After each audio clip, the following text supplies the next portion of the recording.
Todo desenvolvedor deve ter uma filosofia por trás do seu código. Antes de abrir o terminal e digitar o primeiro comando, há uma pergunta muito necessária para ser feita. Onde o meu aplicativo vai rodar? E qual problema ele quer resolver?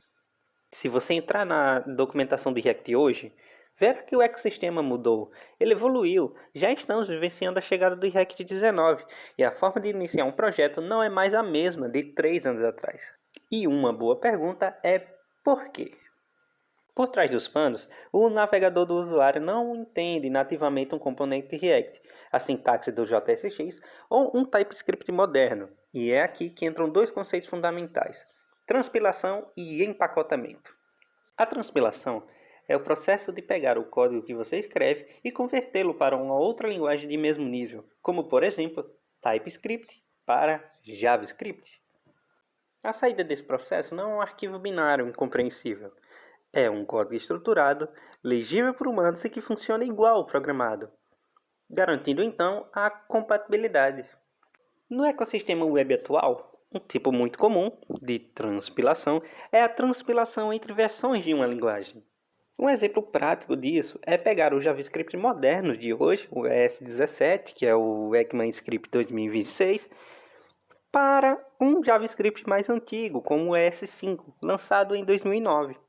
Já o empacotamento pega dezenas de arquivos isolados, que criamos para organizar o projeto, e os une em um arquivo compilado chamado bundle. Então, com isso, entregando esse código de forma eficiente para o navegador. Pense nisso como uma fábrica de carros. Para o desenvolvedor, faz sentido ter o motor em uma sala, as portas em outra e as rodas guardadas no estoque. Mas para o cliente final, o carro precisa chegar montado, pronto para rodar, e o empacotamento faz justamente essa montagem final. Na perspectiva de desenvolvimento de software e design de interfaces, o modelo inicial da internet é o chamado MPA, que significa Multi-Page Application. Basicamente, é o site tradicional baseado em páginas do servidor. Funciona assim: a cada clique em um link ou botão, o navegador envia uma nova requisição do servidor e o servidor processa o pedido, gera uma página HTML inteira do zero e envia de volta, o famoso piscar de tela. É o navegador destruindo a página inteira para renderizar a nova. A primeira grande revolução para resolver essa dor foi o Ajax, que significa Asynchronous JavaScript and XML. Popularizado por gigantes como o Google, o Ajax introduziu uma tecnologia que permitia ao navegador conversar com um servidor em segundo plano. O servidor já não precisa enviar uma página HTML inteira. Responde apenas com os dados necessários, em XML, por razões históricas, ou, como padrão absoluto da indústria, o JSON. O jQuery explodiu por causa dessa tecnologia. Com apenas uma linha de código, o .ajax, desenvolvedores conseguem atualizar partes de uma página inteira, sem o utilizador sofrer com a tela branca. É a partir desta compreensão que a comunidade de desenvolvimento teve um estalo filosófico. Se conseguimos atualizar partes da página com Ajax, por que não atualizamos a página inteira usando o Ajax? Esta evolução de pensamento deu origem aos primeiros frameworks, focados em arquitetura de página única, por volta de 2010, como o AngularJS e o Backbone.js. E é exatamente nesse ponto de virada, onde o navegador passa a ser o responsável por construir a interface através de JavaScript, que o React nasce para resolver o próximo grande problema: como gerir o estado e a performance dessa página única que agora faz tudo. Em uma single page application, tudo é renderizado no lado do navegador do cliente. Basicamente, é a técnica conhecida por Client-Side Rendering. No React, a solução por muito tempo foi o CRA, o Create React App. Ele é um configurador oculto que une 3 ferramentas principais para fazer o React funcionar: o Webpack, o Webpack Loaders e o Babel. A função do Webpack é ler todo o projeto. Ele vai seguir os imports, processar cada arquivo e juntar tudo em um único bloco de código na memória, um bundle. A função do Webpack Loaders é transformar arquivos que não são JavaScript, como CSS, imagens e SVGs, em módulos válidos para o Webpack. basicamente permitindo que o programador faça importes de estilos diretamente de dentro dos arquivos JavaScript. E no caso do Babel, a função dele é transpilar o código, traduzindo JSX e o TypeScript em JavaScript puro. No entanto, há um gargalo no Create React App. Ele processa o projeto inteiro antes de iniciar a primeira tela. Conforme o projeto cresce, o Webpack torna-se pesado e lento para compilar, já que a inicialização demora proporcionalmente ao tamanho do projeto. E, devido a este problema, surgiu o Vite, criado pelo Ivan Yu. O Vite é um construtor de projetos, um build tool moderno, focado em velocidade e desempenho para o desenvolvimento de aplicações web. A grande sacada de Ivan foi usar os módulos nativos do navegador, o ESM, combinados com o ESBuild para o desenvolvimento e o Rollup para gerar builds de produção otimizados. A função do ESBuild é transpilar o TypeScript e JSX para o JavaScript. O Vite usa-o apenas na etapa de desenvolvimento.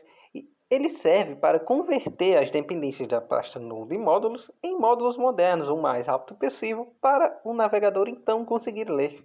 A função do ECMAScript Módulo, ESM, é permitir que o próprio navegador gerencie quais arquivos JS ele precisa carregar, sob demanda e sem precisar de um empacotador juntando tudo antes. O Vite usa no desenvolvimento e, em vez do Vite reempacotar seu projeto inteiro a cada linha de código alterado, ele apenas envia o arquivo modificado direto para o navegador. A função do Rollup é empacotar todo o código e aplicar o tree shaking, uma técnica de otimização que remove código morto que você não está usando. O Vite usa apenas na etapa de produção, quando se roda o comando Vite Build. Isso tornou o Vite a escolha preferida da comunidade pela agilidade no fluxo de trabalho. Mas nem tudo são flores. O modelo de SPA resolveu a fluidez, mas trouxe um desafio crítico para o mundo dos negócios. O CEO, Search Engine Optimization, e a performance percebida. No SPA pura, o servidor entrega um HTML vazio. O navegador precisa baixar o JavaScript e interpretá-lo e só então montar a interface. Para o Google isso é custoso. Para um usuário em uma rede fraca, isso é uma tela de carregamento infinita. E em um e-commerce, cada segundo de espera é uma conversão jogada no lixo. Agora pensa só na dor de negócio. Se um buscador do Google tentar ler o seu site para indexá-lo numa pesquisa, o que ele verá inicialmente? Neste caso, será uma tela em branco. E é aqui que o ecossistema React se divide para trazer o servidor de volta ao jogo, com algumas soluções possíveis, como por exemplo, Next.js, Gatsby e Remix. Com o Next.js, que popularizou o Server-Side Rendering (SSR) e hoje domina com os React Service Components (RSC), a página já chega com o HTML pronto para o navegador, garantindo a indexação imediata. Com o Gatsby, que é ideal para quando o conteúdo quase nunca muda, ele pré-constrói todas as páginas HTML do seu site durante o tempo de compilação, build. É a velocidade máxima possível, pois o servidor entrega apenas os arquivos prontos, sem processar nada na hora. É excelente para blogs, portais institucionais e sites orientados a conteúdos integrados a um Content Management System, o CMS, como por exemplo o WordPress. E o Remix, uma abordagem Web Fundamentals. Ele foca na ponte cliente-servidor, eliminando estados de carregamentos complexos e tratando a rede de forma inteligente. Atualmente, ele é integrado a Shopify e é fortíssimo em aplicações que lidam com muitos formulários e mutações de dados. Na prática, isso é um movimento pendular. Não é como se estivéssemos saindo do MPA para o SPA e depois voltando para o MPA simplesmente. A filosofia mudou. Em vez de perguntar como eu faço tudo no navegador, a pergunta agora é: qual é o lugar mais eficiente para esse código rodar? E no fim, não existe uma ferramenta universalmente melhor ou pior. Existe a arquitetura certa para a dor que o seu produto precisa curar. De toda forma, curte e se inscreve para continuar seguindo esse tipo de conteúdo aqui no canal. Até a próxima!